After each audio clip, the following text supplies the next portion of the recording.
बलूचिस्तान के शहर ग्वादर से गिदरोशिया पॉइंट के नुमाइंदे उबैदुल्ला बलोच की रिपोर्ट के मुताबिक ESP यूनिसेफ ग्वादर की टीम ने साइजी का दौरा किया।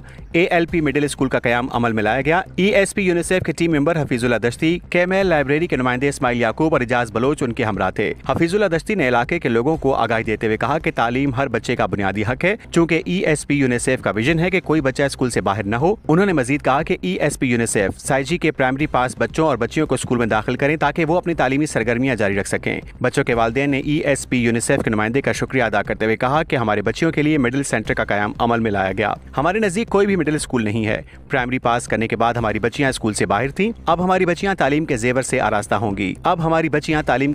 आरास्ता होंगी। ESP यूनिसेफ के नुमाइंदे हफीजुल्ला ने ALP मिडिल सेंटर का बाकायदा आगाज किया और किताबें और कापियां दीगर स्टेशनरी सेंटर में तकसीम की जाएंगी। डिस्ट्रिक्ट प्रोग्राम मैनेजर आदिल नौदेज़ई की सरबराही में ESP यूनिसेफ इस वक्त ग्वादर में 8 स्कूलों में स्कूल डेवलपमेंट प्लान पर काम जारी कर रहा है। ESP यूनिसेफ इस वक्त ग्वादर में 8 स्कूलों में स्कूल डेवलपमेंट प्लान पर काम कर रहा है। इसके अलावा स्कूल लाइब्रेरी और स्कूल वोकेशनल सेंटर्स पर भी काम कर रहा है।